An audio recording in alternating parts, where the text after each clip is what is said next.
This is the model for the male reproductive tract. So let me show you the items we can find on this model. Here we have the testes. This is where sperm is produced.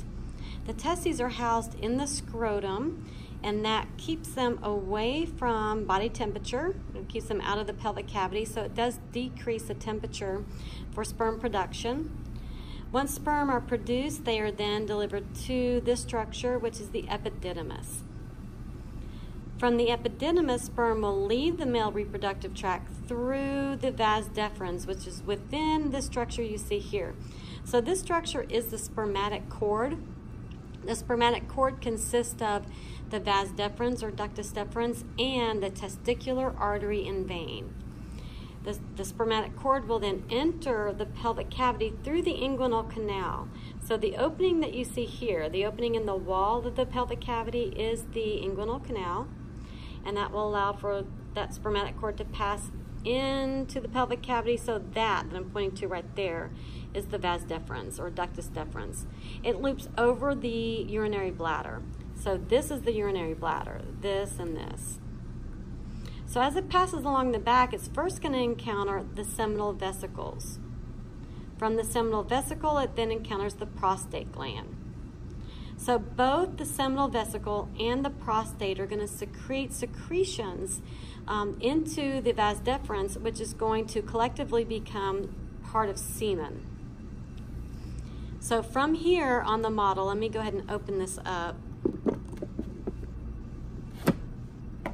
There we go.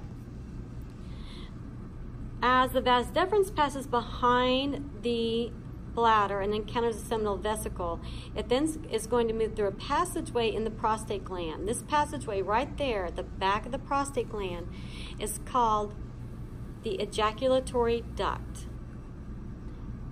This is the seminal vesicle. As it enters through the ejaculatory duct, it will then enter this opening in the prostate gland, and this opening is a common passageway for urine from the urinary bladder. So this is the urinary bladder. Urine will pass through here, and it's also a common passageway for semen. So this is referred to as the prostatic urethra. Then if I continue, if I open this up down here below, the prostatic urethra becomes renamed. Here we go. As the urethra enters the penis, then the urethra right here, that opening, is now referred to as the spongy urethra. And that is because of the erectile tissue that surrounds the spongy urethra. That is the corpus spongiosum. Again, that is a column of erectile tissue that encircles or encloses the urethra in the penis. So this erectile tissue that you see out here is the corpus cavernosum.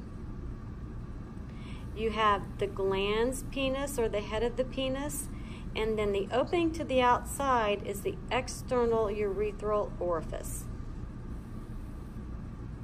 So that is what we have on our male reproductive model.